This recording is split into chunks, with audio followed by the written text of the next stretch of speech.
y desapareció. 18 meses después, en un viaje de trabajo a Gijón, lo vi con otra mujer. Al comienzo del verano en Madrid, el calor sofocante dio paso a un chaparrón repentino. Las calles brillaban bajo el agua y el olor a tierra mojada flotaba en el aire, denso y nostálgico. Aquella tarde, atrapada en un atasco, observaba las nubes negras acumularse como si alguien guardara un oscuro secreto. Soy Elena.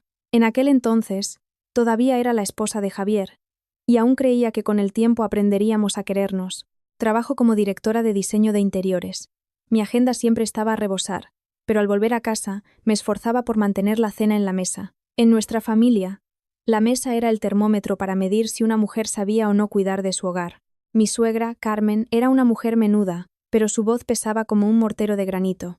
Mi suegro, Manuel, un hombre de pocas palabras, solía sorber su coñac mientras veía el telediario. Mi cuñada, Isabel, casi 10 años más joven que yo, tenía una lengua afilada, sus bromas te dejaban un nudo en la garganta. Y luego estaba Javier, ingeniero de proyectos, pulcro, meticuloso, enemigo del ruido y el desorden. Era tan callado que a veces no sabía si vivía con un marido o con una pared educada. ¿Te pasa algo?, le preguntaba yo. No respondía él, y punto. Su no era corto, pero el vacío que dejaba después era inmenso. Aquella tarde, llegué a casa de mis suegros con las bolsas de la compra. Planeaba preparar merluza en salsa verde con almejas y espárragos de Navarra. Un plato clásico, pero en casa de mis suegros. Clásico significaba que debía tener el sabor exacto que ellos esperaban para considerarte una persona decente. Al entrar en el patio, Isabel ya sonreía. Hombre, la cuñada. ¿Otra vez haciendo horas extra? Cuidado, que si una mujer se pasa el día trabajando, el hombre se cansa. Forcé una sonrisa para no darle importancia. El proyecto es urgente. Voy a preparar la cena ahora mismo. Carmen salió de la cocina. Su voz era pausada, pero cada palabra era un dardo. Elena, te lo digo con todo el cariño. Una mujer se mide por su hogar. De nada sirve triunfar en el trabajo si la cena unas veces está y otras no. Un hombre se cansa. Javier no dice nada, pero cuando se cansa en silencio. Parecía un consejo, pero cada frase era un golpe a mi orgullo. Sí, suegra. Lo organizaré mejor, respondí con respeto. Entré en la cocina y empecé a trabajar, aunque mis manos se sentían torpes. La cocina de mis suegros tenía sus propias leyes. El salero aquí, el aceite de oliva allá, los cuchillos y las tablas tan limpios que daba más miedo ensuciarlos que sentirse triste. El hervor de la salsa verde empezó a burbujear, y el aroma a perejil y ajo llenó el aire. Me repetía a mí misma el dicho. La paciencia es la madre de la ciencia. Pero de tanto ser paciente, mi alma no encontraba paz. Cerca de las 9, Javier llegó, con la camisa salpicada por la lluvia. Se lavó las manos y se sentó a la mesa sin dirigirme una palabra. He hecho merluza, susurré. Él emitió un HM como respuesta, un sonido seco. Comía despacio, con la vista fija en el plato. Isabel chasqueó la lengua. Javier está tan delgado. Será por el trabajo. O quizá, porque mi cuñada está demasiado ocupada para preguntarle qué tal está. Dejé los cubiertos sobre la mesa, manteniendo la calma. Le pregunto. Pero ya sabes que es de pocas palabras. Carmen sorbió un poco de sopa sin mirarme. Un hombre callado es una virtud, pero una mujer debe saber leer el rostro de su marido. Si tiene cara de cansado o de triste, hay que saber apoyarlo. No basta con ir a trabajar y ganar dinero. Sentí un ardor subir por mi garganta, pero a palabras necias, oídos sordos. Discutir con mi suegra en la mesa solo haría que al día siguiente todo el vecindario lo supiera antes que yo. Callé, me fijé más en Javier. Tomó un trozo de pescado, pero lo dejó en el plato como si no pudiera tragarlo. Se masajeó las sienes. ¿Estás cansado?, pregunté en voz baja. No respondió. Pero su voz era seca, sus ojos hundidos y su rostro pálido. Esta vez, su no sonó como un portazo. Al terminar, se levantó para ayudarme a recoger los platos. Algo insólito. Los lavó con esmero. El agua corría a raudales, y sus manos temblaban ligeramente. ¿Duermes bien últimamente?, le susurré, para que solo nosotros dos lo oyéramos. Se detuvo en seco, mirando el fregadero como si contemplara un abismo.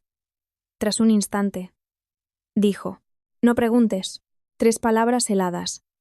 Me quedé quieta, con el corazón encogido. No pregunté más porque temía la respuesta, y también temía no tener fuerzas para soportarla. Esa noche, de vuelta en nuestro piso del barrio de Salamanca, volvió a llover. Javier apagó la luz temprano y me dio la espalda. Acostada a su lado, escuchaba su respiración irregular. Mucho después, murmuró una frase, como si hablara consigo mismo. Estoy agotado. Levanté la mano para tocarle la espalda, para decirle, estoy aquí, pero la retiré.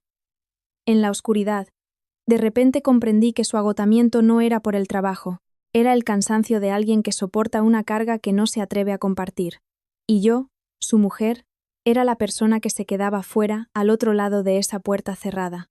Miré al techo, escuchando el golpeteo de la lluvia. Y recordé el dicho. Cuando el marido se enfada, la mujer calla. Pero callar es una cosa, y ser invisible es otra. Sentía que estaba manteniendo un hogar para otros, mientras la preocupación de mi marido era un ovillo enredado que, cuanto más intentaba sujetar, más se apretaba. La lluvia de Madrid tiene ese carácter. Cae a cántaros fuera, pero dentro, el silencio es tan profundo como si alguien contuviera la respiración. Acababa de ducharme, con el pelo aún húmedo, y estaba doblando ropa en el sofá. Javier estaba en la mesa del comedor. No había encendido la televisión, solo una lámpara de luz cálida. Todo el piso parecía tener el volumen bajo. Lo vi abrir un cajón y sacar un fajo de papeles. Al principio pensé que eran documentos del trabajo, porque a menudo se lo llevaba a casa, pero entonces los dejó sobre la mesa, y en la primera página se leían claramente dos palabras: demanda de divorcio. Sentí como si me hubieran inyectado hielo en el pecho.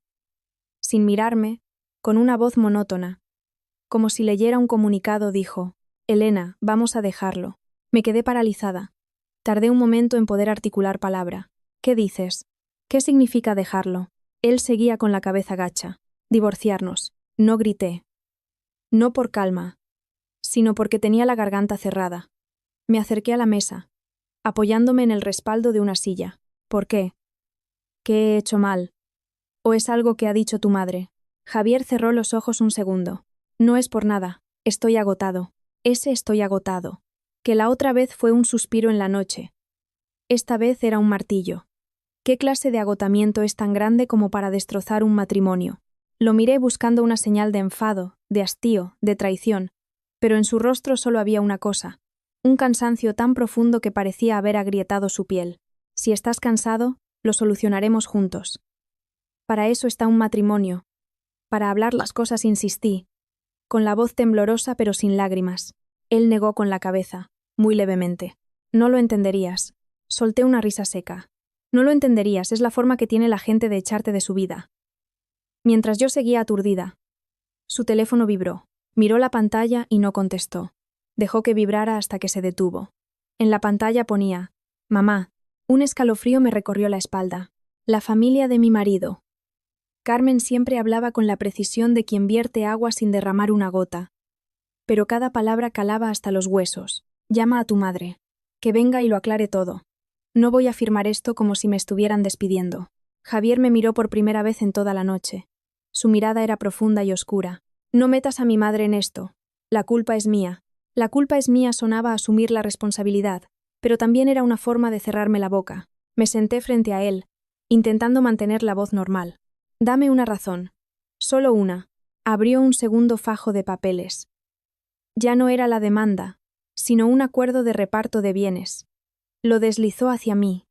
Leí con las manos heladas. El piso en el que vivíamos, el coche, las participaciones en la empresa, la cuenta de ahorros. Todo estaba a mi nombre, o con la indicación se cede en su totalidad a Elena.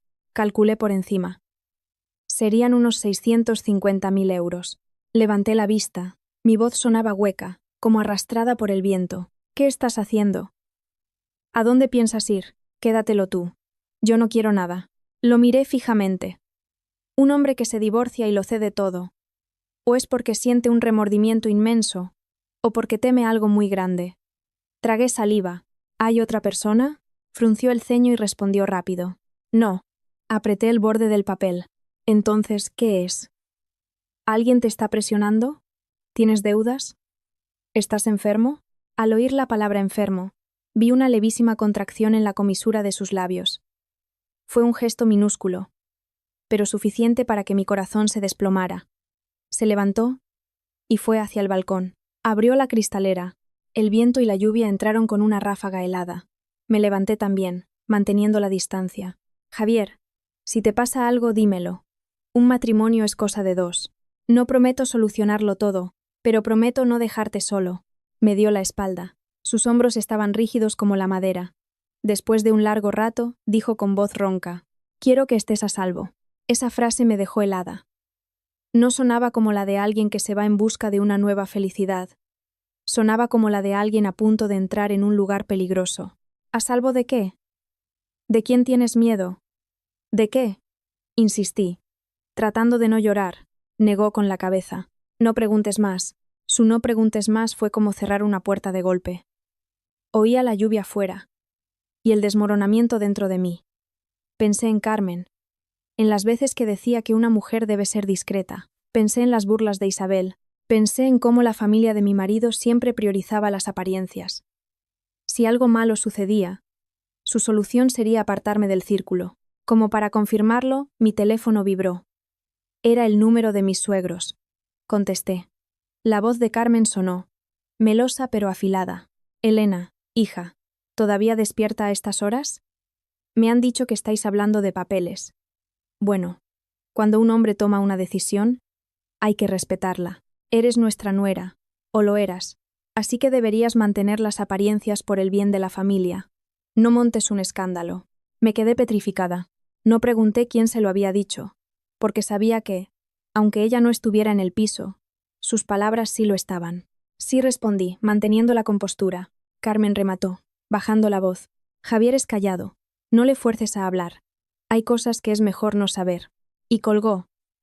Su forma de colgar fue como apagar una cerilla, rápido y definitivo.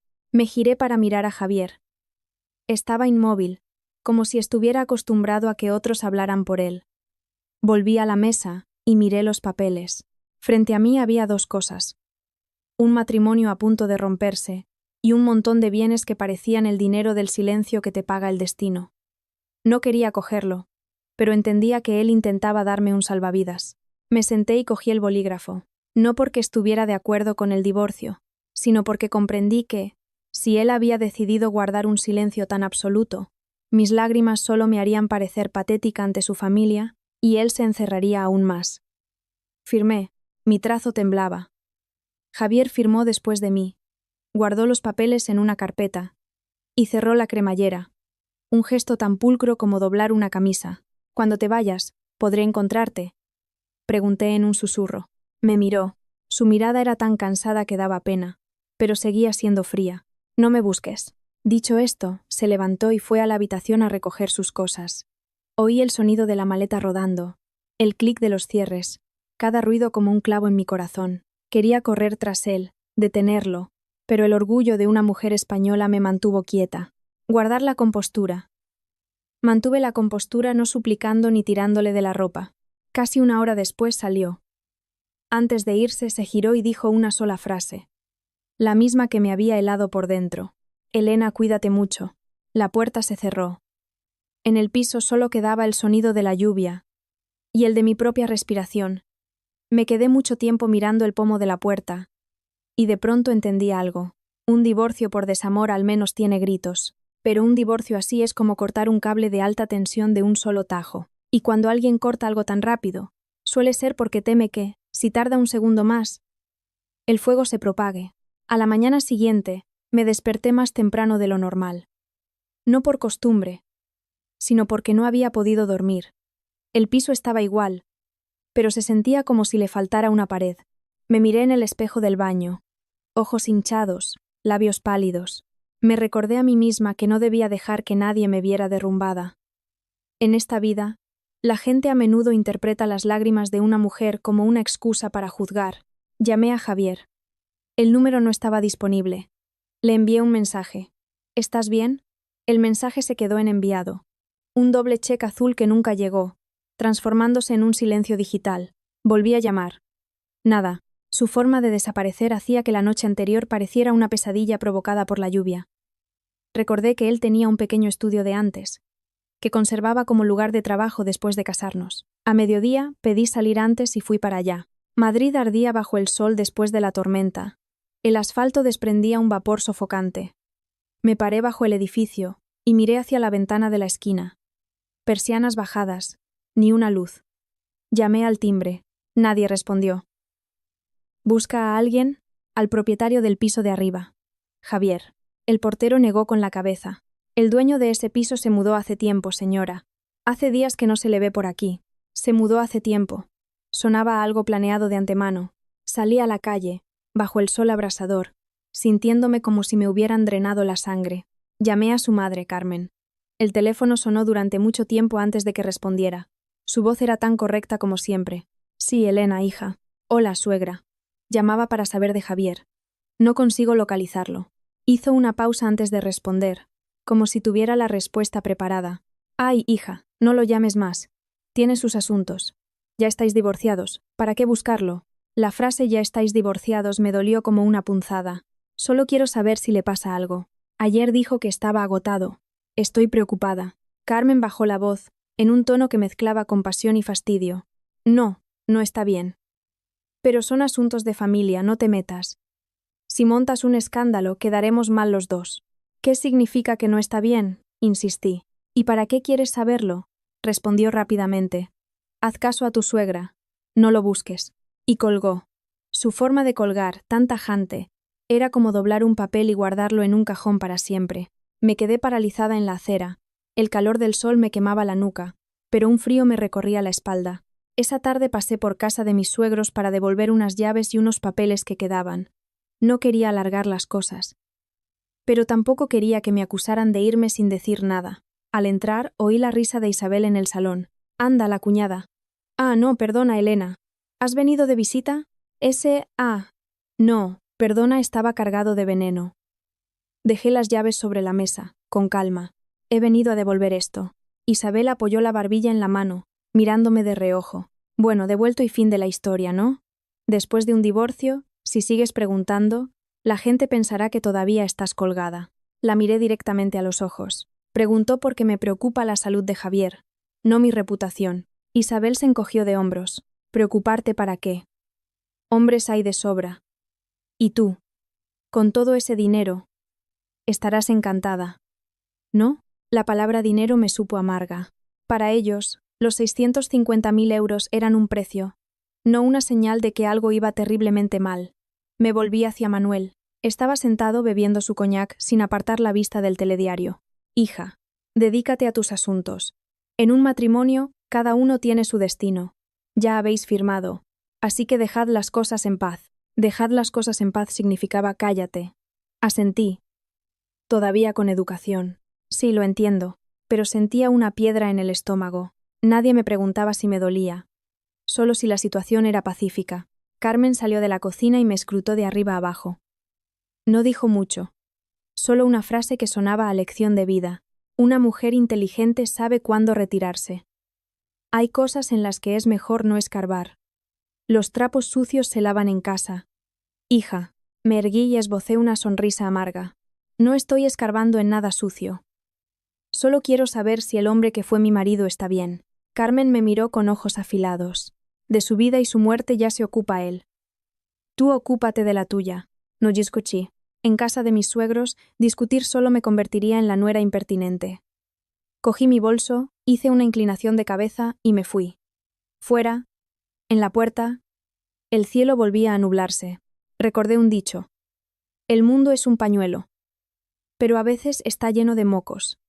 No porque la vida sea mala, sino porque el corazón de algunas personas puede ser increíble.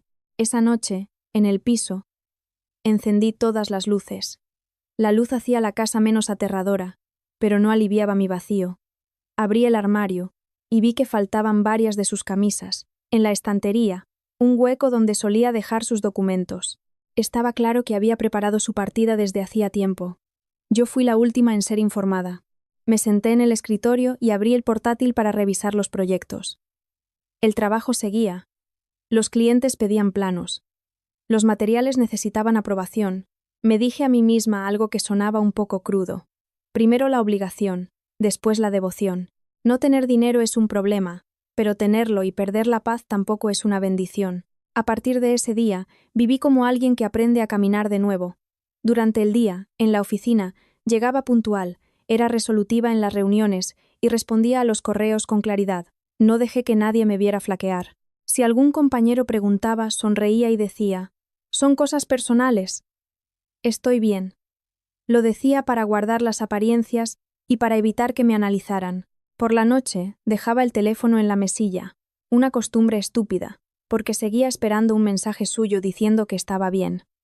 Pero el teléfono permanecía en silencio, un silencio tan profundo que podía oír los latidos de mi corazón contra mis costillas. Empecé a entender algo. Hay familias que no necesitan gritar para hacer daño. Les basta con ignorarte, colgarte el teléfono, decirte que dejes las cosas en paz. Es suficiente para convertirte en una extraña. Y cuando un hombre desaparece de una forma tan limpia, lo que hay detrás no suele ser la libertad, sino algo oscuro en lo que teme arrastrar a alguien más. Sofía y yo éramos amigas desde hacía más de 10 años. En la universidad, habíamos compartido un bocadillo de calamares en la Plaza Mayor. Una vez, sin dinero, nos reímos y dijimos: «Bueno, al menos el pan llena». Por eso, después del divorcio, la primera persona a la que acudí no fue mi familia, sino Sofía. El día que le envié el mensaje: «Me he divorciado», no hizo muchas preguntas. Solo respondió: «No te muevas. Voy para allá». 15 minutos después, sonó el timbre. Sofía apareció con un termo de sopa de pollo caliente y una bolsa de mandarinas. Una forma de cuidar muy terrenal, sin adornos, pero justo lo que necesitaba. Se sentó en el sofá, me miró un rato y dijo: «Si tienes que llorar, llora. Pero cuando termines, tienes que vivir. No te culpes». Sonreí con amargura. Yo no he hecho nada. Fue él quien presentó la demanda y desapareció. Sofía suspiró. Hay gente que es fría porque elige serlo. No podrías calentarlos ni quemando tu vida entera. Esa frase alivió un poco mi corazón. No quería convertirme en la típica mujer que se pasa el día lamentándose, así que intenté cambiar de tema. Pero Sofía se dio cuenta. «¿Qué ha dicho su familia?», preguntó en voz baja. Le conté cómo Carmen me había colgado, cómo Isabel me había soltado lo del dinero, y cómo Manuel solo quería que todo estuviera en paz. Sofía negó con la cabeza. «El qué dirán es un abrigo muy grueso. Te protege por fuera, pero por dentro te asfixia». Me reí. Era la primera vez que lo hacía en días. Sofía tenía ese don para decir las cosas sin ser brusca. Sus palabras eran como un bálsamo que se aplicaba justo en la herida. A partir de entonces, Sofía me sacó del piso de 1000 maneras. Un día me llevaba a comer tapas a la cava baja.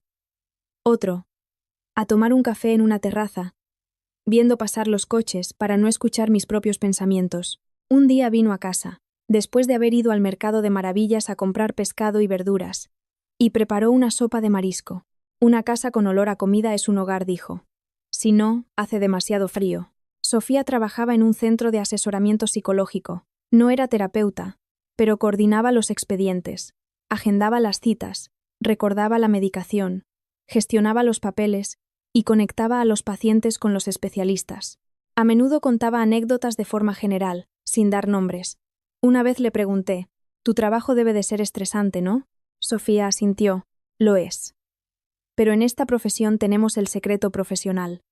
Muchas cosas que oyes te las tienes que tragar. Si las cuentas, perjudicas a la gente. Al oír secreto profesional, solo asentí. En ese momento, no imaginaba que un día esa palabra se convertiría en un cuchillo que cortaría nuestra amistad. Las semanas siguientes, me sumergí en el trabajo para no pensar. La empresa estaba con un proyecto para reformar una cadena de apartamentos turísticos, y el cliente nos presionaba día y noche. Me dediqué en cuerpo y alma a los planos, los materiales y los renders, trabajando hasta tarde. Curiosamente, cuanto más agotado está el cuerpo, más fácil es olvidar el dolor, pero por la noche, al apagar el portátil, el silencio volvía a inundarlo todo. Una tarde, mientras estaba sentada, absorta en mis pensamientos, sonó el teléfono.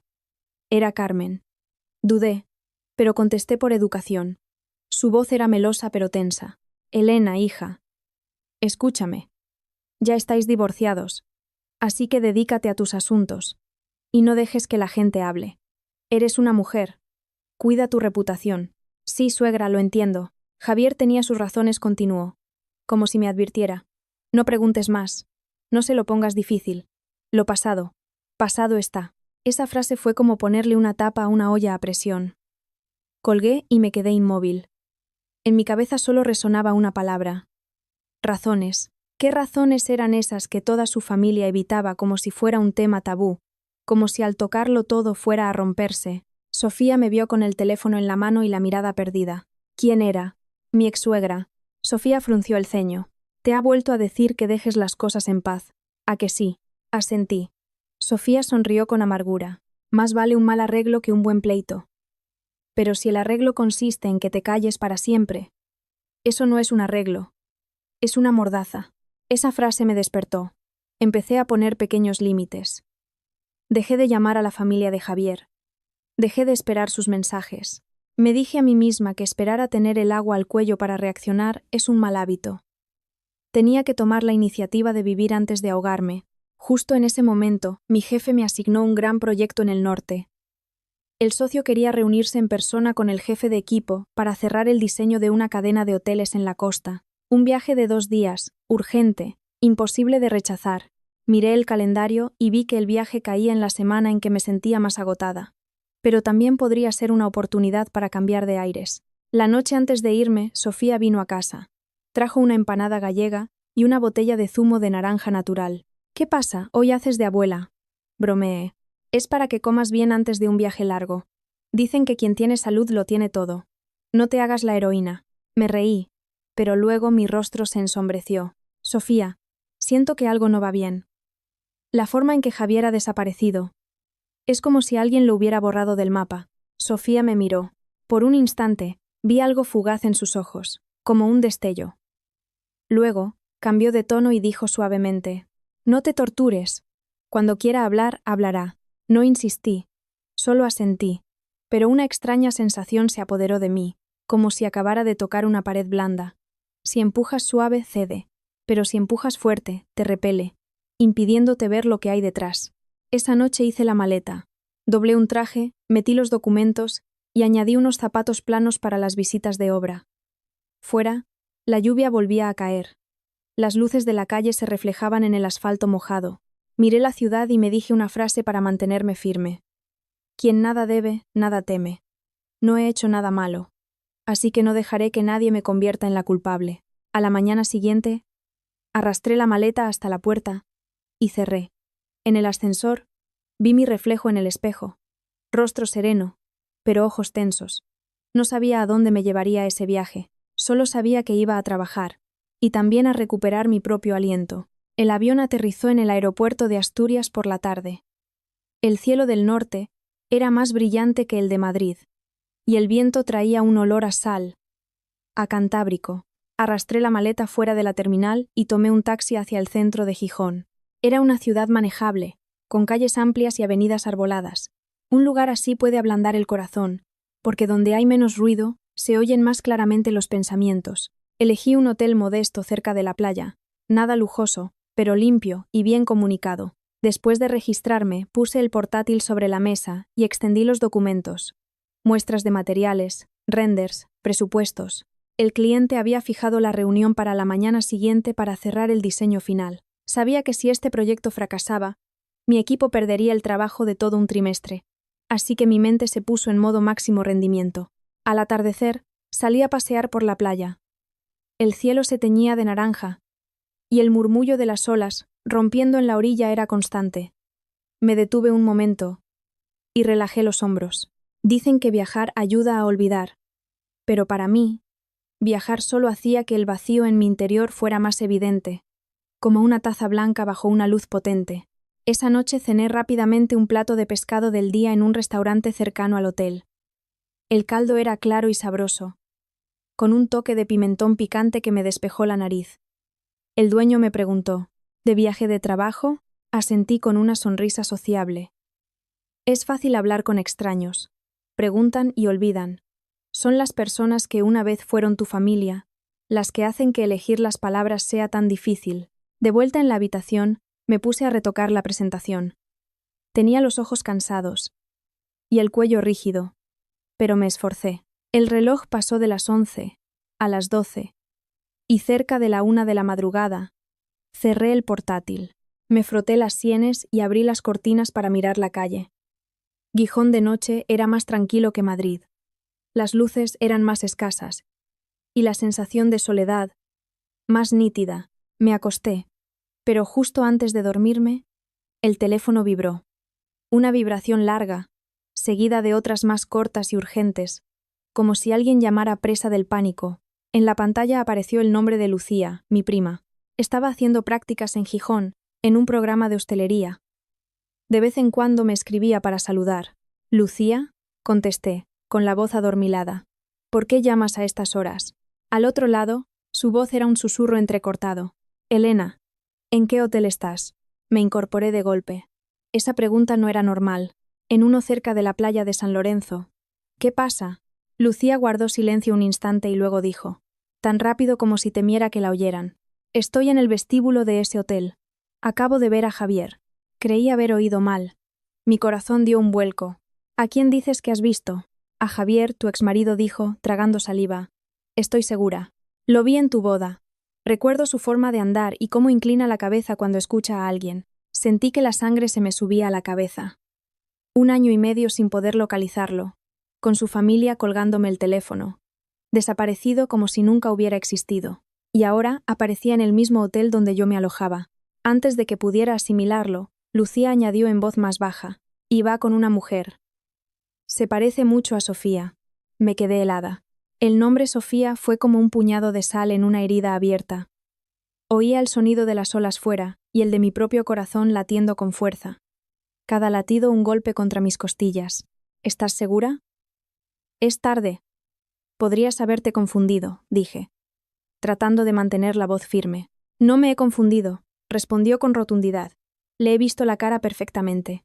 Está más delgado que antes, con los ojos más hundidos». Y la mujer que iba con él, el pelo por los hombros, la forma de andar, la sonrisa. Se parecía muchísimo a Sofía. Incluso lo vi pasar la tarjeta de la habitación. Apreté el teléfono con fuerza. Mi mente se aceleró. Si de verdad era Javier, ¿por qué estaba aquí? Y si la mujer que lo acompañaba era Sofía, ¿por qué no me había dicho ni una palabra? No quería creerlo, pero tampoco podía fingir que no había oído nada. Me puse una chaqueta, me calcé unas zapatillas y me recogí el pelo con la primera goma que encontré. Mis manos temblaban tanto que apenas pude hacerme una coleta. «Quédate en el vestíbulo, no te muevas». Bajo ahora mismo, le dije a Lucía. El ascensor desde mi planta bajaba con una lentitud exasperante. Veía los números cambiar como si fueran una cuenta atrás. Las puertas se abrieron en la planta baja. El aire acondicionado me golpeó la cara. El vestíbulo estaba desierto. La luz amarilla se reflejaba en el suelo de mármol pulido, creando una escena de película. Lucía estaba de pie junto a una columna, pálida. Al verme se acercó y me tiró suavemente de la manga. Acaban de subir en el ascensor. A la planta 16. Le vi pasar la tarjeta, y la puerta se cerró. Miré el panel del ascensor. El número 16 se acababa de apagar. Habían llegado. Tragué saliva. ¿Seguro que era la planta 16? Lucía asintió, con los ojos muy abiertos. Sí, lo vi claramente. Me quedé en medio del vestíbulo, sintiendo que las piernas no me respondían. Legalmente, estaba divorciada. No tenía ningún derecho, pero emocionalmente, seguía siendo la mujer que había dormido a su lado, que había comido en su misma mesa, que había sido abandonada con un «no me busques». Y Sofía, la persona que me había ayudado a superar tantas noches en vela, aparecía a su lado. Aquí, justo cuando yo estaba presente, un pensamiento surgió. Quizá era solo una coincidencia, pero otro lo aplastó. ¿Coincidencia? ¿El mismo hotel? ¿El mismo momento? ¿La misma planta? ¿Las mismas personas? Dicen que quien nada debe, nada teme. Pero en ese momento, yo no temía estar equivocada. Temía tener razón. «¿Qué hacemos?», me preguntó Lucía, preocupada. Miré hacia los ascensores. Las puertas de acero inoxidable me devolvían un reflejo pálido. Oía el zumbido de la sangre en mis oídos. Sabía que con un solo paso, mi vida podría abrir una nueva puerta. Y lo más aterrador no era verlos, sino descubrir cuánto tiempo había estado creyendo en una mentira. Respiré hondo y dije: casi para mí misma. Voy a subir. Espérame aquí. Si pasa algo te llamo. ¿Quieres que vaya contigo? Dudó Lucía. Asentí. Con alguien a mi lado, al menos no estaría sola ante una verdad que podría destrozarme. Entramos en el ascensor. Las puertas se cerraron, y el suave zumbido de la maquinaria nos acompañó hacia arriba. Vi los números ascender, sintiendo una pesadez en el pecho, como si llevara piedras. Cuando el número 16 se iluminó y el ascensor emitió un ding, sentí como si me hubieran golpeado directamente en el corazón. Las puertas del ascensor se abrieron y el aire frío del pasillo me golpeó como un cubo de agua helada. La planta 16 tenía una moqueta gruesa que absorbía el sonido de nuestros pasos, y la luz amarillenta creaba manchas en el suelo, como un atardecer perpetuo. Yo iba delante, Lucía detrás, agarrando su bolso con fuerza. No sabía qué habitación era exactamente. Lucía solo había dicho que subieron a esa planta, y que Javier pasó la tarjeta. En un hotel, la gente que pasa la tarjeta suele ir directa a su habitación, sin detenerse a charlar. Supuse que estarían al final del pasillo, en la zona más tranquila. Con ese pensamiento, avancé despacio, leyendo los números de las puertas. 1601, 1603. Cada puerta cerrada era como una boca que guardaba un secreto. Creo que fueron por aquí, susurró Lucía, tirándome de la manga. Asentí en silencio. Tenía la boca seca. Casi al final del pasillo, me detuve. No porque estuviera segura, sino porque oí unas voces muy bajas, como si temieran que se escaparan al exterior. El tipo de susurro que se usa cuando no quieres que nadie se entere. Reconocí la voz masculina al instante. Aunque más delgada, más ronca, seguía siendo la voz de Javier. Cálmate. Ahora no podemos dejar que se descubra, decía, pronunciando cada palabra con cuidado. Una voz femenina temblorosa respondió. Tengo miedo. ¿Y si ella se da cuenta? ¿Y si ella también está aquí? Me quedé paralizada. Ella. Sonaba como si hablaran de alguien lejano. Pero la palabra me atravesó. Ya te lo he dicho. No puede enterarse de esto. No ahora, dijo Javier en un tono más bajo, casi una orden. Sentí un escalofrío desde el cuello hasta la espalda. No había risas cómplices, ni un te quiero como en las historias que uno se imagina. Pero ese no puede enterarse era más aterrador que una infidelidad, porque confirmaba una cosa. Yo era la persona a la que le estaban ocultando algo. Lucía me miró con los ojos como platos, sin atreverse a respirar. Le hice un gesto para que guardara silencio y di un paso más, muy suave, hacia la puerta del final. Tenía un número, pero no pude recordarlo. Mis ojos solo veían cómo me temblaba la mano. La levanté, mis dedos casi rozando la madera. Un solo golpe y todo saldría a la luz. Los vería. Sabría si esa mujer era Sofía o no. Tendría la respuesta a 1 año y medio de abandono. Pero justo en ese momento, una voz fría y racional resonó en mi cabeza. ¿Y tú quién eres para llamar? Estoy divorciada. Ya no tengo ese derecho. Para la familia de mi marido, soy la que debía haberse retirado en paz. Si me equivocaba, me convertiría en una loca montando una escena en mitad de la noche. Me humillaría a mí misma y a los demás. Estaba atrapada entre dos fuerzas, el dolor que necesitaba la verdad y el orgullo que me impedía convertirme en el hazmerreír. Guardar la compostura. Había guardado la compostura durante tanto tiempo para que no me menospreciaran. No iba a echarlo todo a perder por un impulso. Dentro, la voz femenina volvió a oírse, entre sollozos. No quiero que me odie. Ahora no pienses en eso. Hazme caso, respondió Javier, tajante pero sin gritar. Oír hazme caso me encogió el corazón. Él solía decírmelo a mí en cosas pequeñas. Hazme caso. No te quedes hasta tarde. Hazme caso. Conduce con cuidado. Ahora, esa frase iba dirigida a otra persona, en un contexto de secretismo. Dejé caer la mano y retrocedí un paso. Lucía me miró. Sus labios se movieron sin emitir sonido. No respondí. Simplemente me di la vuelta. Caminamos hacia el ascensor, cada paso como si pisara algodón mojado, suave pero pesado. Intenté mantener los hombros rectos, pero por dentro sentía como si alguien me estuviera vaciando con una cuchara. El ascensor bajó de nuevo al vestíbulo. El trayecto pareció interminable. En la planta baja el vestíbulo seguía vacío. El reloj de la pared marcaba casi las 3 de la madrugada. Me senté en un sofá. Apoyé la espalda, pero no sentí el mullido cojín. Lucía se sentó a mi lado. ¿Deberíamos llamarlo?, preguntó, preocupada. Miré al vacío. ¿Llamar para qué? ¿Para que me diga otra vez no preguntes más? Lucía se calló. Luego dijo en voz baja: Lo siento mucho por ti.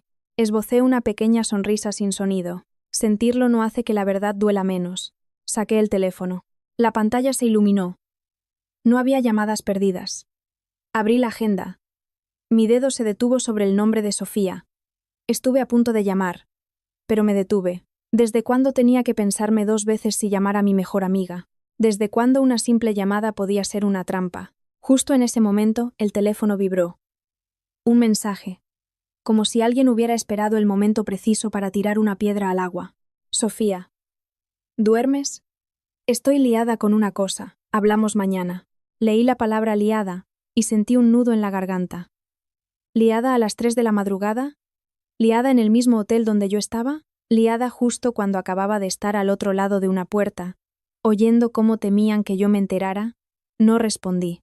Apagué la pantalla y dejé el teléfono boca abajo sobre la mesa, como si fuera un cuchillo. ¿Crees que era ella?, susurró Lucía. No le he visto la cara. No me atrevo a acusarla. Pero ya no me atrevo a confiar, dije lentamente. Cada palabra como si masticara arena. Lucía me cogió la mano. Estaba fría. Miré a través de la cristalera del hotel. Fuera, el mar de Gijón seguía susurrando, las olas rompiendo como si no supieran que la vida de alguien acababa de romperse en pedazos. Recordé de pronto esa frase que dice que la calma del mar es solo superficial. En el fondo, puede haber corrientes muy profundas. Me levanté y ayudé a Lucía a hacer lo mismo. Volvamos a la habitación. Asintió y caminó a mi lado. Al llegar, cerré la puerta con 2 vueltas de llave. No me cambié de ropa ni me desmaquillé. Me senté al borde de la cama, con la mirada fija en la pared blanca. En mi cabeza surgían muchas preguntas, pero la más grande era solo una. Si Sofía sabía que yo estaba aquí, y si ella también estaba aquí, ¿por qué eligió enviarme un mensaje diciendo que estaba liada en lugar de decir la verdad? Dormí a ratos hasta que el cielo empezó a clarear. No lloré ni grité, solo sentí como algo dentro de mí se derrumbaba en silencio, como una casa vieja carcomida por las termitas. Por fuera parece intacta, pero por dentro está hueca. La mañana en Gijón amaneció clara. El sol entró directamente por la cortina, obligándome a entrecerrar los ojos. Apenas había dormido, mi mente era como un ventilador atascado, girando sin parar alrededor de una frase. No puede enterarse. Sabía que ella era yo. ¿De qué se trataba? Todavía no me atrevía a ponerle nombre, pero el trabajo no espera a que uno se recomponga. Me di una ducha de agua fría para despertarme, me maquillé ligeramente. Me puse un traje de chaqueta color crema y elegí unos zapatos planos para no cansarme. Al mirarme en el espejo, mi rostro parecía normal, solo mis ojos estaban secos y tensos. Le envié un mensaje a Lucía. ¿Estás bien? Siento haberte metido en esto. Ella respondió. No es culpa tuya. Me ayudaste a ver la verdad. Lo dije para tranquilizarla, pero la verdad seguía siendo un cuchillo sobre la mesa. La reunión con el cliente empezó a las 9. La sala de reuniones tenía vistas al mar, con grandes ventanales que dejaban entrar la luz.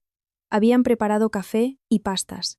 Los directivos de la promotora hablaban animadamente sobre turismo, sobre la necesidad de que un hotel tuviera un sello distintivo. Me senté. Abrí el portátil y conecté el USB. Hice mi presentación como una máquina programada. Hablé del estilo de diseño, de los materiales resistentes a la humedad, de cómo aprovechar la brisa marina sin que la sal lo corroyera todo. Respondí a las preguntas difíciles con fluidez. Incluso hice una pequeña broma para relajar el ambiente. Si en un lugar como este no se elige el cristal adecuado, el viento del Cantábrico soplará una vez, y el cliente se acordará toda la vida. Pero para no volver, todos se rieron. Yo también sonreí. Pero solo yo sabía que en mi cabeza seguía viendo la moqueta del pasillo de la planta 16, la luz amarilla, y mis manos temblando frente a aquella puerta. Mientras hablaba del sello distintivo del vestíbulo, recordaba el vestíbulo del hotel la noche anterior, tan frío como una sala de interrogatorios. Después de más de 3 horas, cerramos el acuerdo. Ambas partes firmamos un memorando de entendimiento. Cogí el bolígrafo y firmé Elena, con una caligrafía cuidada y recta. Mientras la tinta se secaba sobre el papel, me dije a mí misma, aunque el corazón esté en plena tormenta, el trabajo hay que hacerlo bien. Al salir de la sala me apoyé en la pared del pasillo para no marearme. Me di cuenta de que en toda la mañana apenas había bebido agua. Tenía la garganta seca y las palmas de las manos sudorosas. El teléfono vibró. Un mensaje de un número desconocido, sin guardar. Una sola línea. Si tienes un rato esta noche, ¿podemos hablar? Miré el número. No lo recordaba del todo después de año y medio, pero tuve la clara sensación de que era el antiguo número de Javier. Me quedé inmóvil, como si me hubieran congelado. No respondí de inmediato. Miré por la ventana. El mar azul brillaba. Todo fuera era tan hermoso y pacífico que resultaba cruel. Respiré hondo y tecleé una sola palabra. De acuerdo. Solo una palabra. Pero al enviarla, sentí mi corazón latir con fuerza, como si acabara de firmar otro tipo de documento. Un documento del destino. Poco después, el mismo número volvió a escribir. A las 7 en la cafetería del vestíbulo. Leí el mensaje y se me helaron los dedos. Él sabía que yo estaba aquí. Sabía que había visto algo. O al menos, sabía que estaba cerca. El resto de la tarde intenté terminar el trabajo pendiente, enviar correos, ajustar archivos, dar instrucciones al equipo de obra. Pero mi mente volvía una y otra vez a esa frase. No puede enterarse de esto, no ahora. Si esta noche quería hablar, significaba que había llegado el momento de que yo me enterara. Cerca de las 6 me cambié de ropa.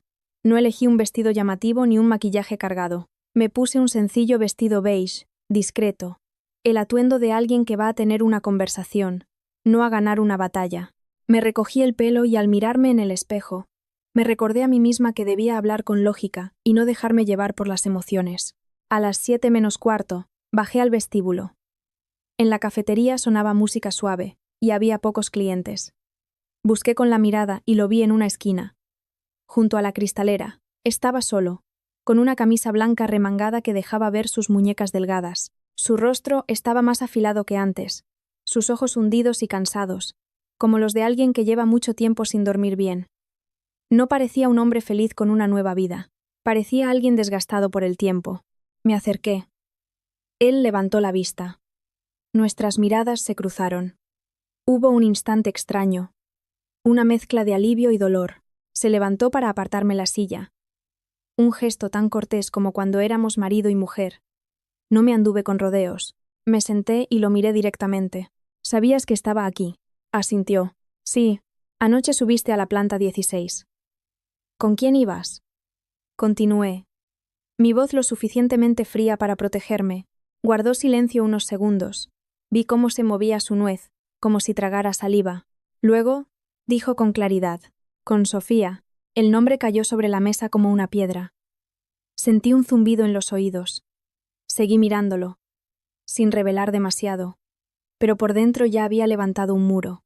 «¿Pides perdón por dejar que te viera o por lo que estabas haciendo?» Exhaló. Apoyó la mano en el borde de la taza de café. Pero no bebió. «No es lo que crees». Esbocé una media sonrisa. «¿Y qué es entonces?» Me miró, sus ojos ligeramente enrojecidos por la falta de sueño. «Necesito que me escuches hasta el final. Después, podrás odiarme todo lo que quieras». No asentí ni negué con la cabeza. Solo dije lentamente, «Habla».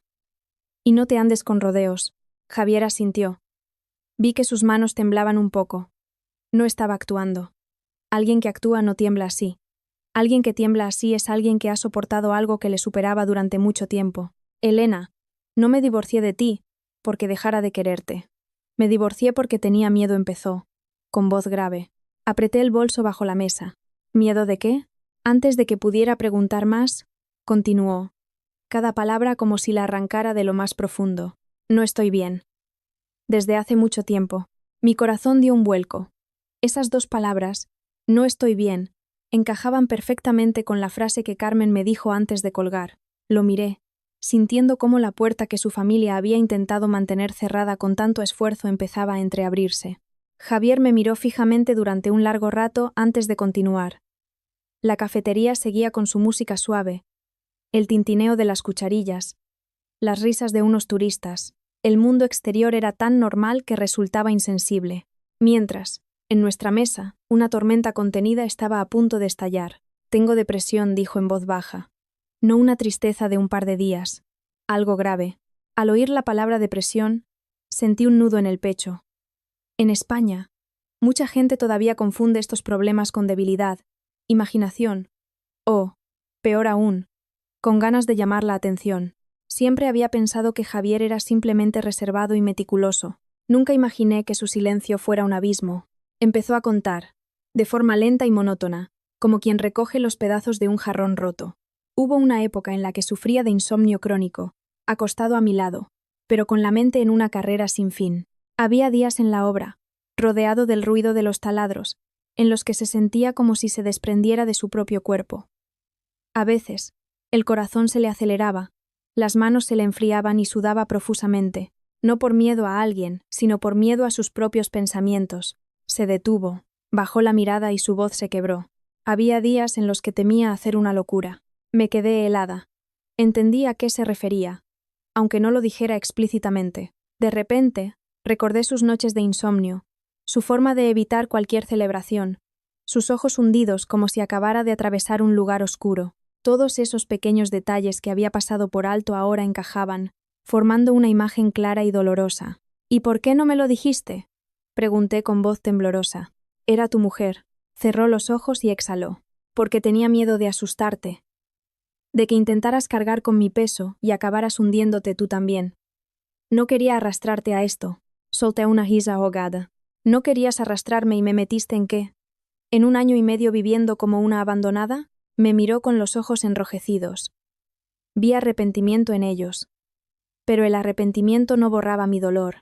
¿Con qué derecho decidiste por mí? Insistí, mi voz subiendo de tono por primera vez. ¿Acaso crees que soy tan débil que no podría soportar la verdad? Negó con la cabeza. No es que te creyera débil.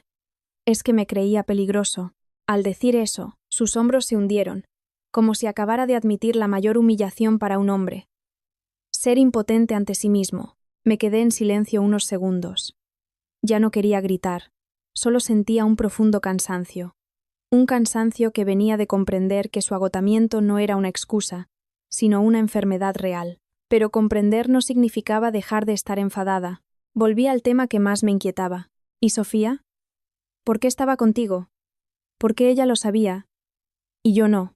Sofía no es mi amante, respondió sin rodeos. Me ayuda con los papeles, las citas, la medicación. Este viaje era para una revisión con un especialista en Gijón. Sofía vino porque conoce los procedimientos. Lo miré fijamente, intentando descifrar si mentía. No evitó mi mirada. Me sostuvo la vista como alguien que ya no tiene fuerzas para fingir. No me atrevía a pedírselo a nadie más, y mucho menos a que se enterara tu familia. Solo confía en Sofía porque entiende de estos temas. En ese momento sentí un dolor extraño. No el dolor de una traición clara, sino el de haber sido apartada de una vida en la que se suponía que yo debía estar. Sentía compasión por él, pero también me sentía traicionada. Se puede ocultar una enfermedad, pero ocultarla de un modo que le quita a tu esposa el derecho a elegir es una forma de menosprecio. Bebí un sorbo de agua para aclarar mi voz.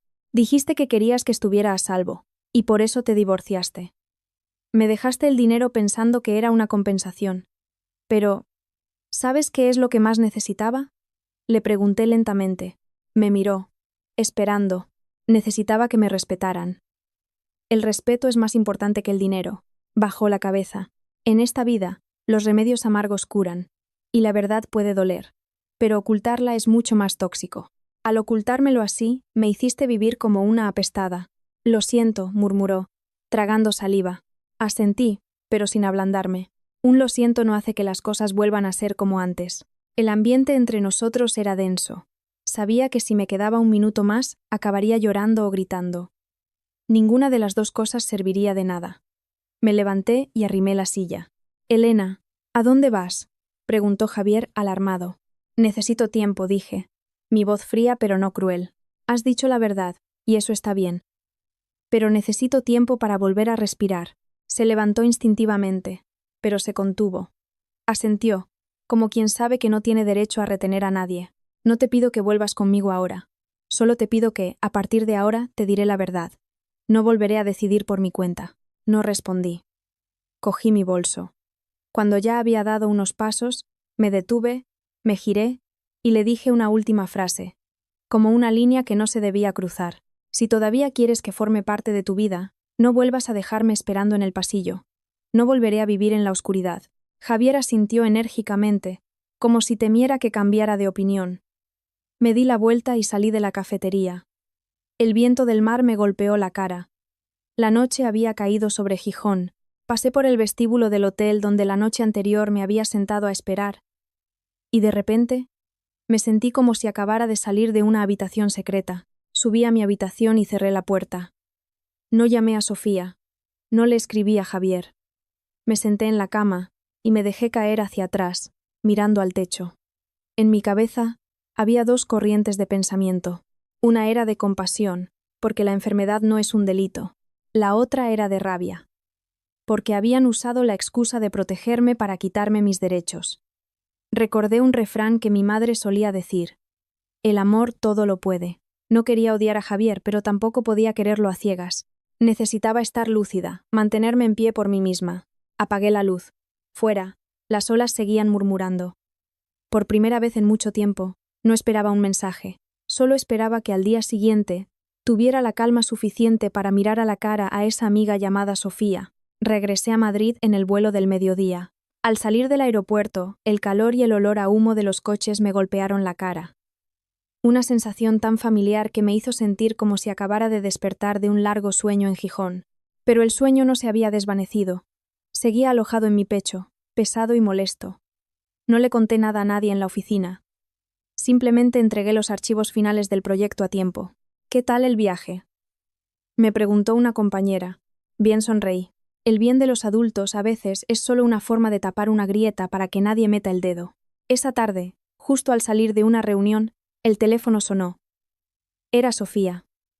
No me escribió antes, no se anduvo con rodeos. Vi su nombre en la pantalla y me sentí extraña, como si mirara a una conocida, a la que de repente no reconocía. ¿Sí?, contesté, con voz neutra. Elena. Tenemos que vernos, dijo Sofía en voz baja. Tras una pausa. Lo siento. Por favor, déjame hablar contigo. No le pregunté. Lo siento. ¿Por qué? Temía que si lo hacía, se me quebraría la voz. Esta noche, en la cafetería de debajo de mi casa, respondí. Sofía aceptó al instante. Su voz sonó aliviada. Ese alivio me heló aún más, porque quien de verdad no tiene culpa no suele sonar tan ligero. Por la noche, lloviznaba de nuevo. Llegué pronto a la cafetería y elegí una mesa en una esquina, desde donde podía ver la puerta.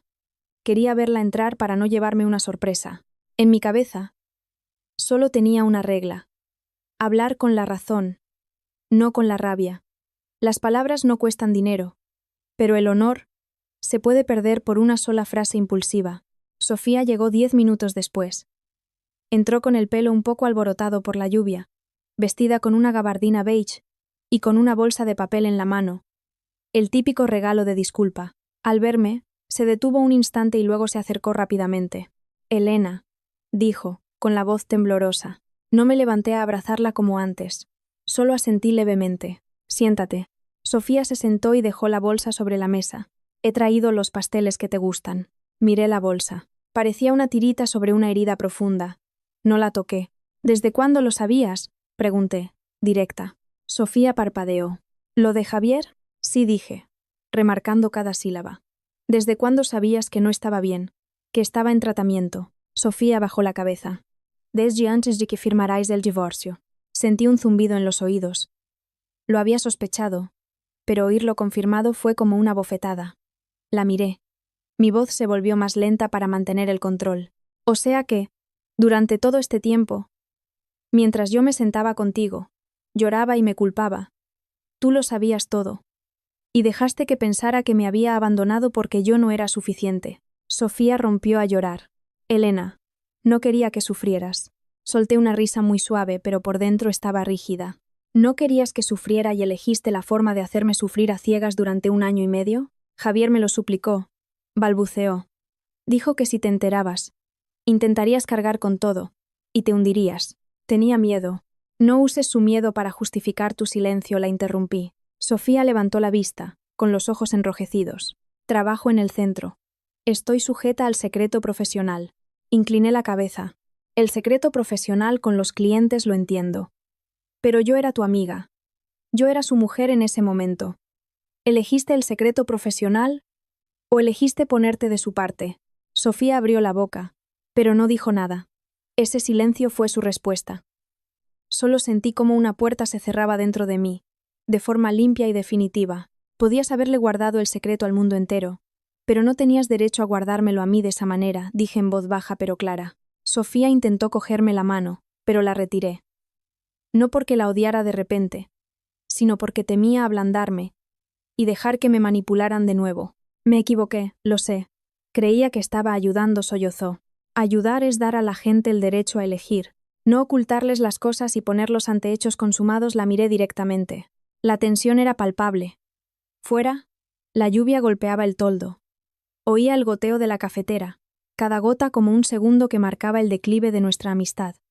Le dije lo que más duele. La verdad, ¿sabes lo que he soportado? Iba a trabajar, sonreía, me mantenía erguida, pero por la noche me preguntaba por qué me habían abandonado, y tú, sentada a mi lado, dejaste que me torturara de esa manera. Sofía se tapó la boca, llorando. Elena, lo siento. Asentí, pero no acepté sus disculpas. Tomo nota de tus disculpas. Perdonarte es otra cosa. Me miró, suplicante. Pero seguimos siendo amigas, ¿verdad? De repente sentí lástima, pero no la suficiente como para volver a lo de antes. Cambié el tratamiento, como un corte de tijera. No. A partir de hoy, tú y yo necesitamos distancia. Sofía se quedó paralizada. Sabía que esa frase dolía, pero si no dolía, volvería a caer en el círculo vicioso del dejémoslo en paz, el mismo que la familia de mi marido había usado para silenciarme. Justo en ese momento sonó mi teléfono. Un número desconocido. Pero reconocí la voz de Carmen al contestar. Elena, ¿has estado en contacto con Javier últimamente? Dijo, sin rodeos. Miré a Sofía y respondí con calma. Sí, por unos asuntos. Escúchame. No lo presiones, bajó la voz Carmen, como si me advirtiera. No está pasando por un buen momento. Si montas un escándalo, la gente hablará y será una vergüenza. Apreté el teléfono, pero mantuve la voz educada. No voy a montar ningún escándalo. Solo quiero que las cosas estén claras. ¿Claras para qué? Se burló. Ya estáis divorciados. Fin de la historia. Miré la lluvia a través del cristal. Sí. Pero ya no voy a vivir dejando que todo el mundo decida por mí. Y colgué. Sofía, que lo había oído, palideció aún más. Me levanté, apartando la silla sin hacer ruido. Dejé el café casi intacto, como si dejara atrás una parte de mis viejas costumbres. Antes de irme, le dije una última frase.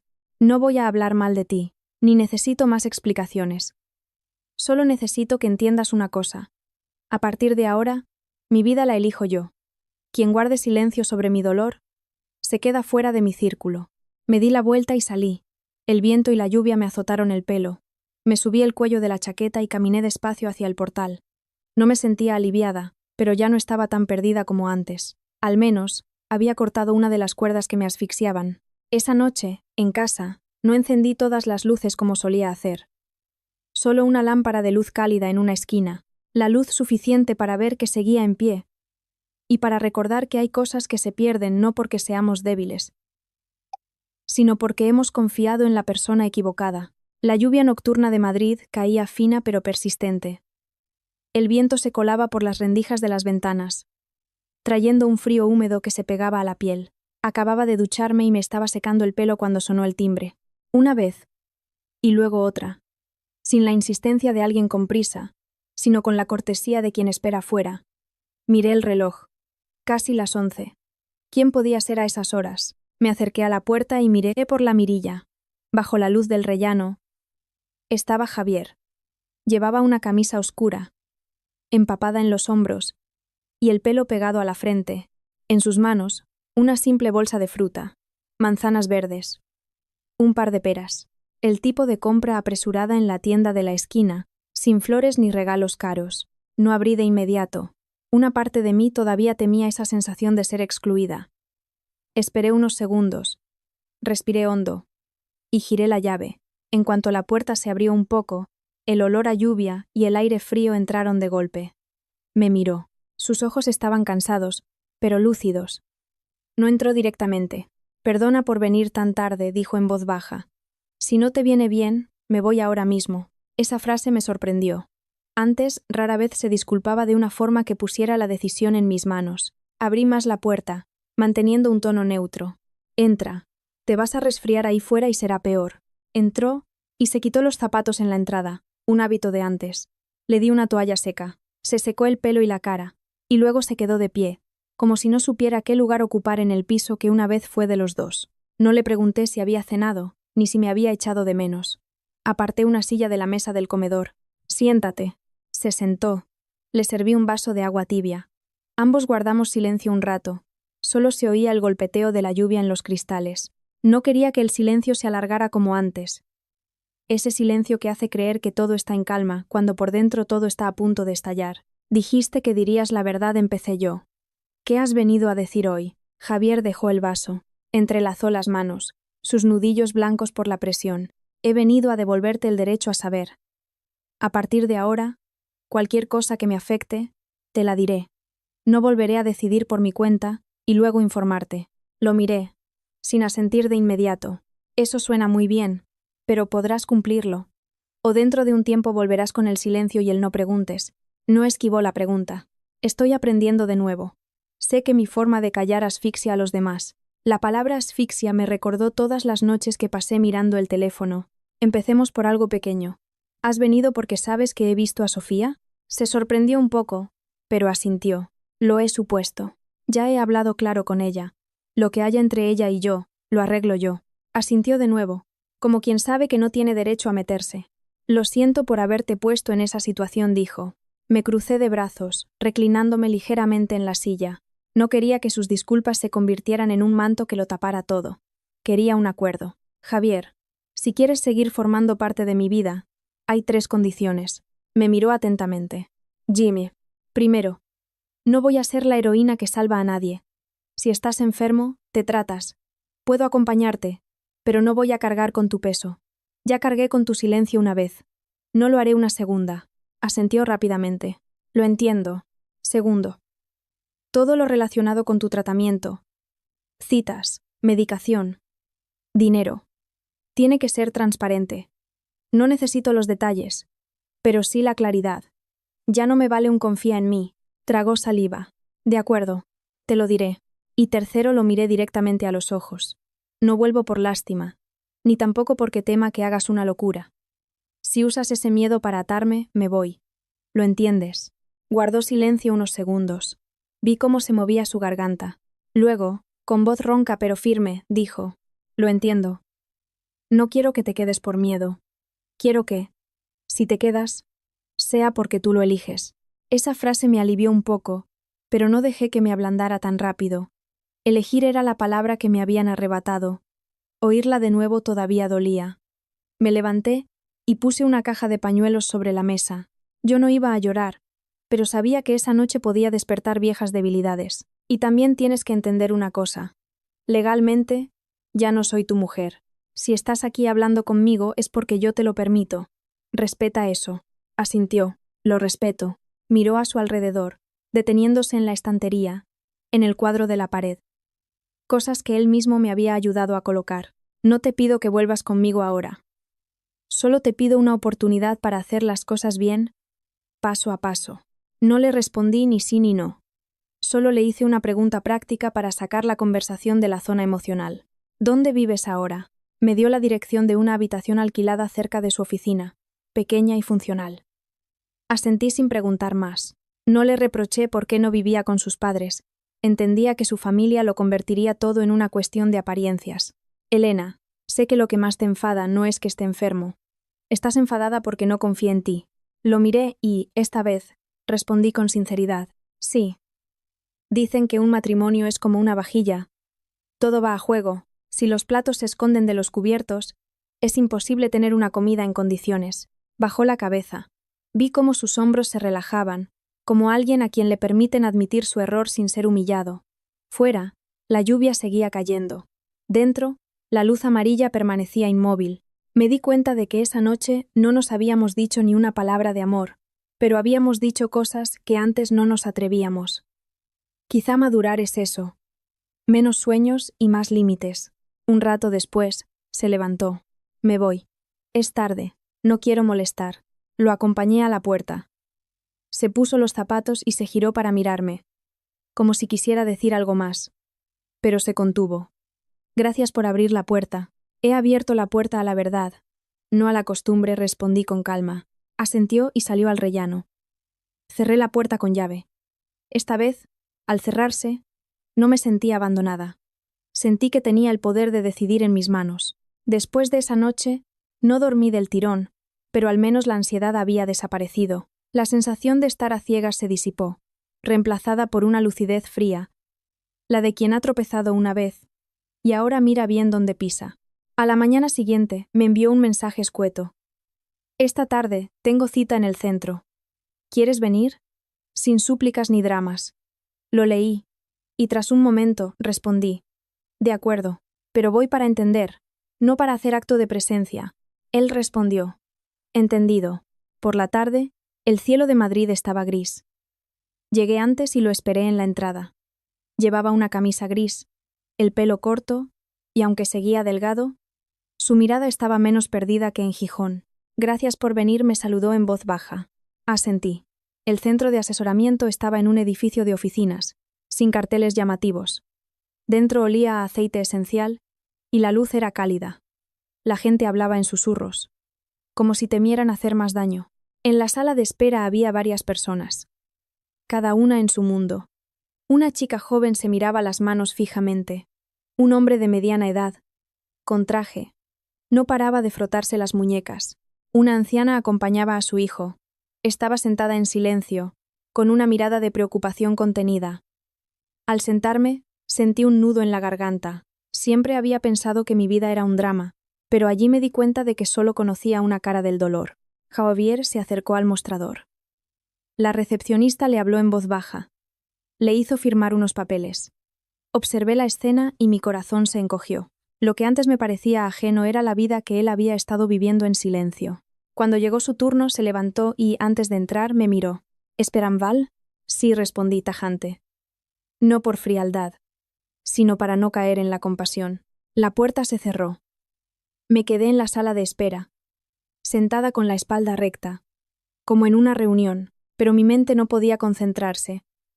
Cada minuto pasaba con una lentitud exasperante. Recordé una frase de mi madre.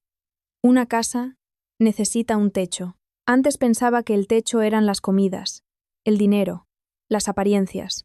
Ahora entendía que el techo es la verdad. Una casa donde hay secretos, por muy nuevo que sea el tejado, siempre tendrá goteras. Unos 40 minutos después, la puerta se abrió. Javier salió. Noté un cambio sutil pero claro. Sus hombros estaban más relajados. Su respiración era más regular. No estaba feliz, pero sí más ligero, como quien acaba de soltar una carga que pensaba que tendría que llevar toda la vida. Hoy estoy mejor, dijo al sentarse a mi lado. ¿Qué ha dicho el médico? Me resumió la terapia, la importancia de mantener una rutina y de no aislarse. Y añadió algo que me tocó. El médico dice que el apoyo de un familiar ayuda. Lo miré. Entendí que familiar no era una atadura, sino un punto de apoyo. Pero recordé mis condiciones. Apoyo sí. Pero tú tienes que dar el primer paso. Yo no voy a tirar de ti, dije lentamente. Asintió. Lo sé. Al salir, en el ascensor, dijo en voz muy baja. Antes pensaba que contártelo te haría sufrir. Ahora entiendo que lo que te hacía sufrir era el silencio. No respondí de inmediato.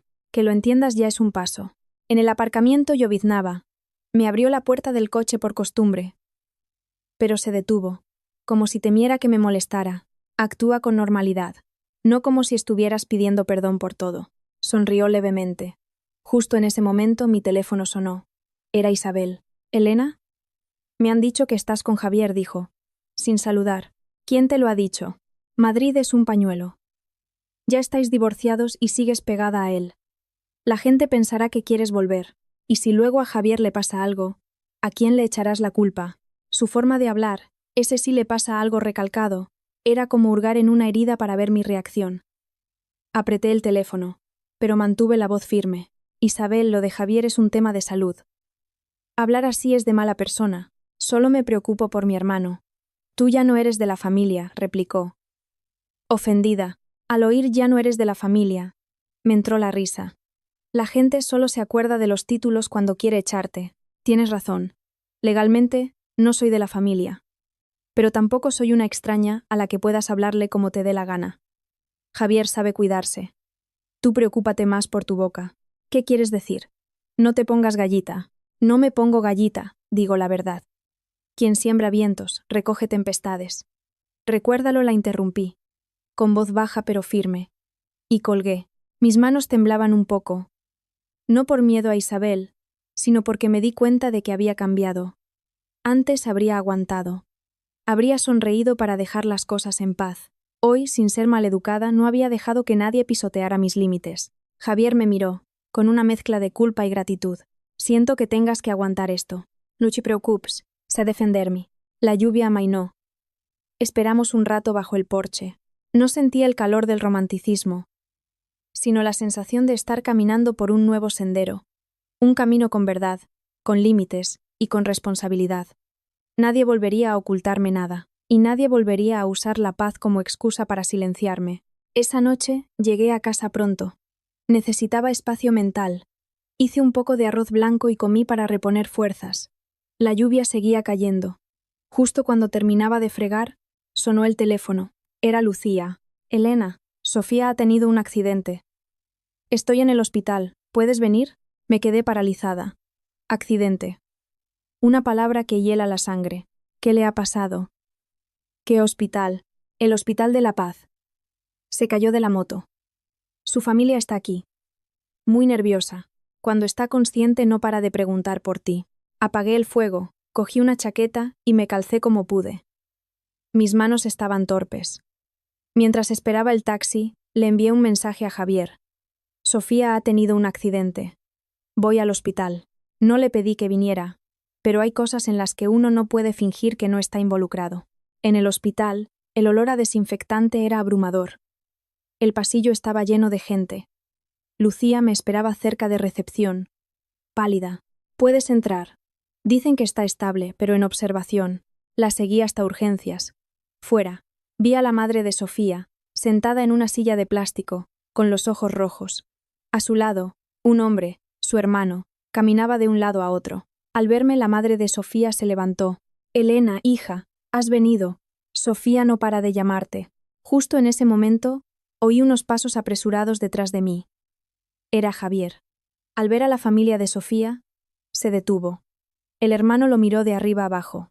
¿Tú eres Javier? ¿El que está liado con mi hermana? Soy Javier. He venido en cuanto me he enterado. Ahora lo importante es la salud de Sofía, respondió él con calma. El hermano resopló. El ambiente se tensó. Una enfermera salió y dijo que solo podía pasar una persona.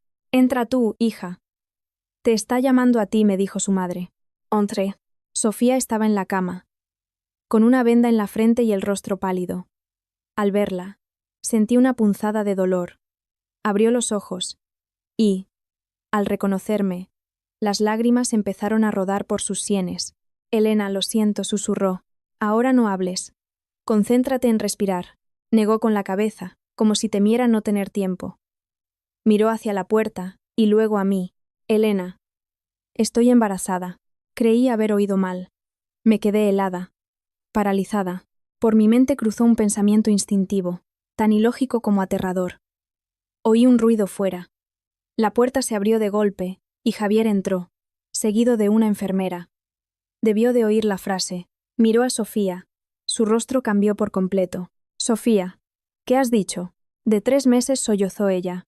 Javier retrocedió, como si le hubieran abofeteado. Es imposible. Yo no. Nunca. Se interrumpió al mirarme. Vi pánico real en sus ojos. No una actuación. Yo no grité ni lloré. Solo hice una pregunta, con una lentitud que me devolvía el control. Sofía, ¿estás segura? Cerró los ojos. Las lágrimas se desbordaron. Lo sé. Sé que me equivoqué, pero no podía soportarlo más. Javier apretó los puños. Explícate. ¿Qué es todo esto? La enfermera nos pidió silencio. Miré a Sofía una última vez. En ese instante, no la vi como mi amiga, ni como una traidora. Solo vi a una persona herida y un secreto que acababa de explotar como una bomba entre nosotros. Salí al pasillo. El aire era irrespirable. La madre de Sofía me agarró del brazo. ¿Qué dis? Antes de que pudiera responder, su hermano se encaró con Javier. Tú eres el hombre. ¿Qué piensas hacer? Mi hermana está ahí dentro. Y tú dices que no sabes nada. Lo aclararé. Pero no me obliguen a aceptar algo que no entiendo, dijo Javier, firme. No entiendes, pero ella está embarazada. ¿Piensas lavarte las manos? Al oír eso, algo se encendió dentro de mí. No eran celos. Era instinto de protección. Me puse en medio. Con calma. Esto es un hospital. Si hay un embarazo, tendrá que demostrarse. Nadie tiene derecho a acusar a nadie sin pruebas. ¿Y usted quién es para meterse? Me espetó el hermano. Soy la persona a la que han llamado. Y no voy a permitir que nadie convierta esto en un linchamiento. Llevé a Javier a un rincón del pasillo. Escúchame. No estoy de parte de nadie, solo de la verdad. Tienes que aclarar esto. Pedir historiales. Pruebas. No voy a aceptar ambigüedades. Te juro que no sé nada. Lo aclararé. Asumiré mis responsabilidades. Pero tiene que estar claro, dijo. Con la voz rota. Respiré hondo. El fuego prueba el oro. Y la adversidad. A las personas. Justo cuando aprendí a confiar en la verdad, la vida me ponía en una zona gris aún más complicada. Me di cuenta de que esto ya no era solo sobre una enfermedad oculta o una amiga traidora. Era un círculo que involucraba el honor, la ley y una vida que aún no había nacido. La noche en el hospital fue larga y tensa. La familia de Sofía seguía nerviosa. Pero después de mi intervención bajaron el tono. A menudo la gente grita para acallar su propio miedo. Y su mayor miedo era que, si las cosas no eran como pensaban, perderían la excusa para presionar. Le pedí a una enfermera que nos dejara entrar unos minutos más, prometiendo no alterar a la paciente. Dentro, con la cortina echada, me senté junto a la cama. Sofía. No he venido a insultarte. He venido a escuchar la verdad. Dilo todo. De una vez, sus labios temblaron. Me equivoqué. ¿En qué? Intervino Javier. ¿De quién es ese hijo? ¿Por qué dices que es mío si yo no sé nada? No lo sabes por qué. Porque lo hice yo sola. Sollozó ella. Esa frase me heló la sangre. Sofía continuó.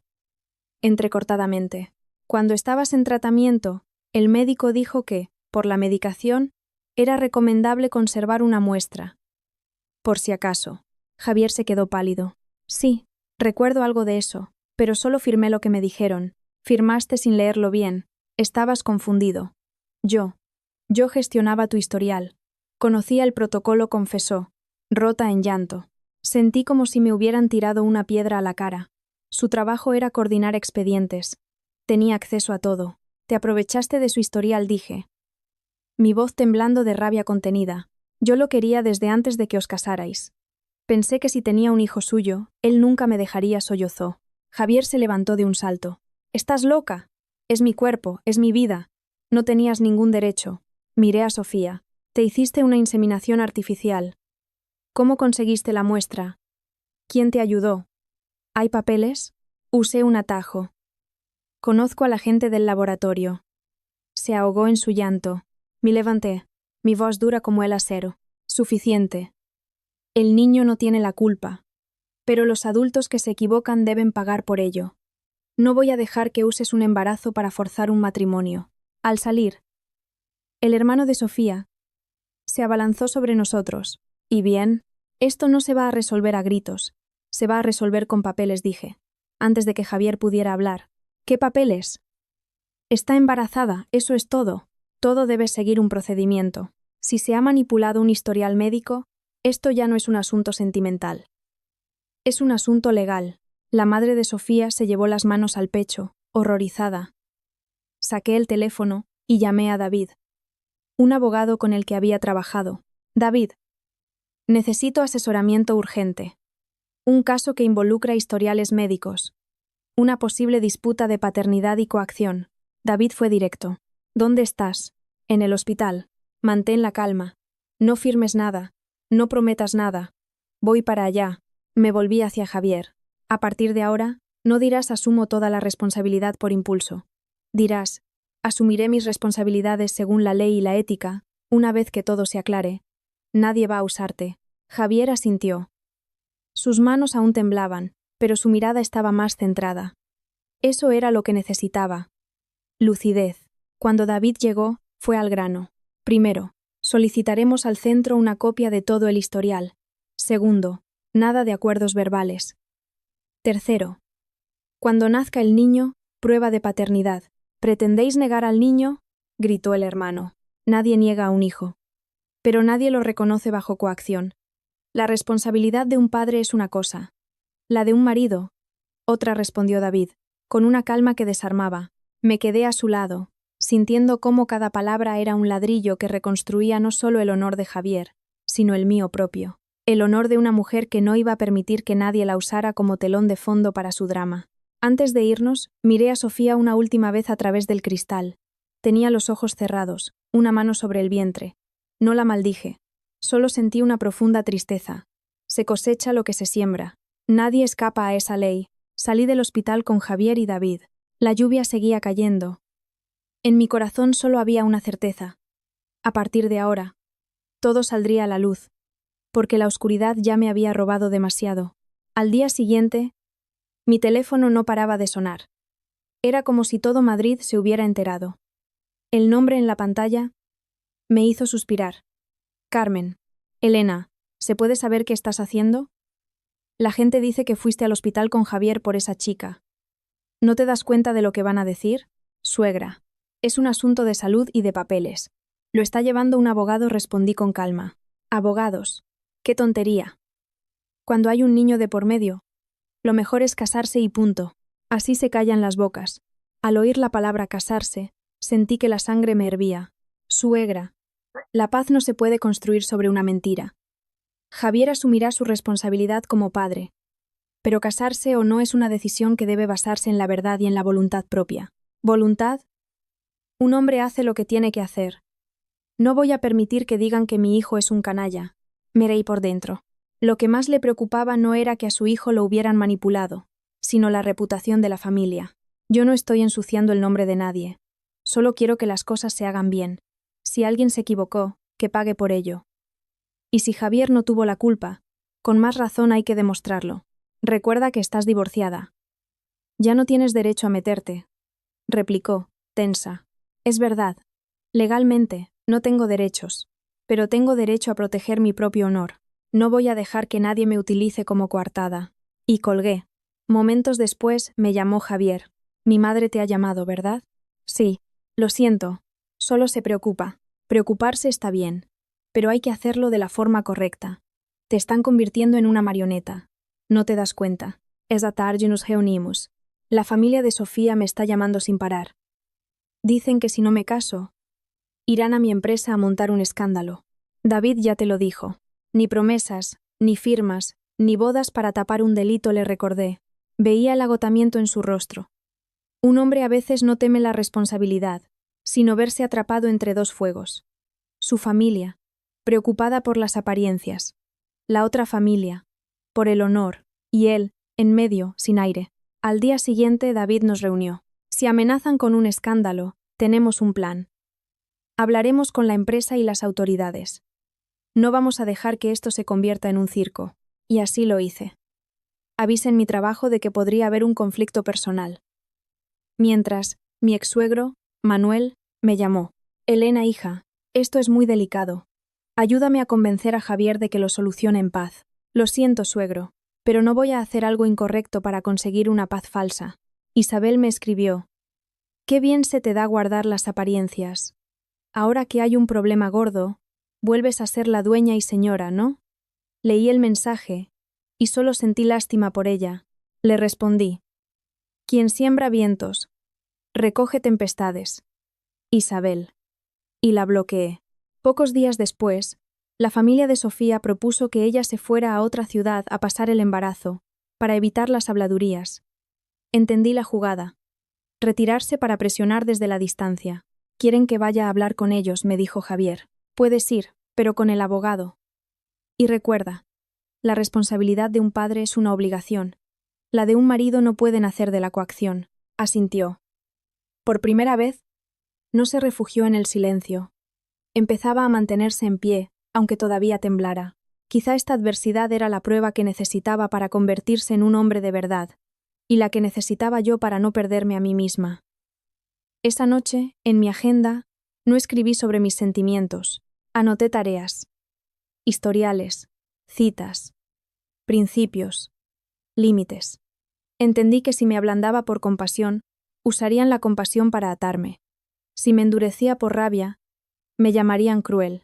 Así que elegí el camino más difícil, mantener la cortesía y la razón, porque el honor de una persona es su compostura. A la mañana siguiente, fuimos con David al centro de asesoramiento. Hoy solo haremos 3 cosas: solicitar el historial, registrar el procedimiento y enviar una notificación por escrito. Que hablen los papeles. El gerente nos recibió, amable pero a la defensiva. David fue directo. Solicitamos una copia de todo el historial de criopreservación, con firmas, fechas y personal responsable. Si se niegan, procederemos por la vía legal. Es información confidencial, intentó el gerente. La confidencialidad es un derecho, pero el titular de los datos tiene derecho a acceder a ellos. Y en este caso hay indicios de manipulación. Mientras esperábamos, Javier recibió una llamada de su madre. Javier, dicen que si no te casas vendrán a casa. Mamá. Asumiré mi responsabilidad como padre según la ley, pero no me casaré por obligación. No uses las apariencias para forzarme a firmar nada, dijo, con una firmeza que nunca le había oído. Colgó y me miró. Vi cómo, por primera vez, se enfrentaba al fantasma del qué dirán. Cuando nos entregaron los documentos, David los revisó. Había fechas que no cuadraban, anotaciones de procedimientos que no coincidían con las citas de Javier. Y lo más importante, la firma en el formulario de entrega no era la suya. Esto no es mi firma, dijo Javier. Pálido. El gerente empezó a balbucear excusas. En un historial médico no hay quizás, dijo David tajante. O lo demuestran o admiten un fallo en el protocolo. Salimos de allí y David preparó un requerimiento formal. Con esto, se les acabó el chantaje del matrimonio. Ahora tendrán que elegir entre negociar o enfrentarse a las consecuencias legales. Esa noche, ambas partes, con sus abogados, se reunieron para fijar los términos. Sin gritos, sin dramas. Solo papel y bolígrafo. Vi a Javier firmar un compromiso de manutención. Lo hizo con la mirada firme, como un hombre que por fin entiende dónde reside la verdadera responsabilidad. Siento que hayas tenido que pasar por esto, me dijo. He estado aquí porque he querido, para que las cosas se aclaren, no para que me arrastren. Al llegar a casa, me preparé un té. No sentía una alegría ruidosa, sino una profunda sensación de alivio, como si por fin me hubiera quitado una espina que llevaba meses clavada.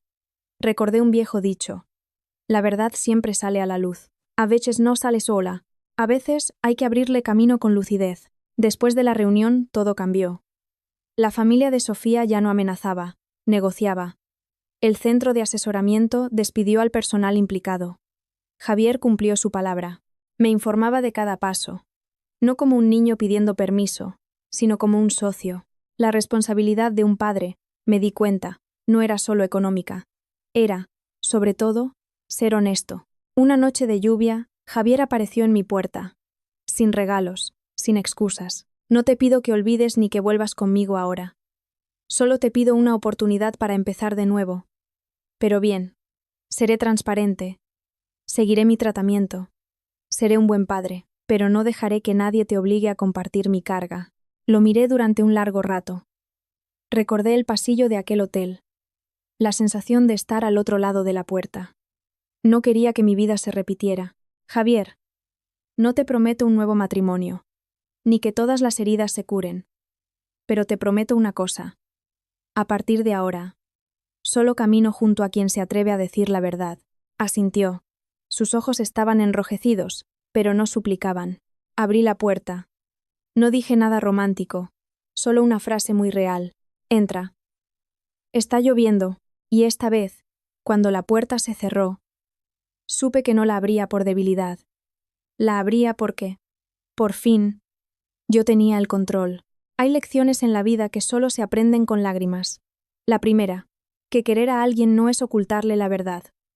La segunda, que el honor no se construye sobre la coacción. Y la tercera, que ya sea como esposa o como mujer, una debe mantener la compostura. Y mi compostura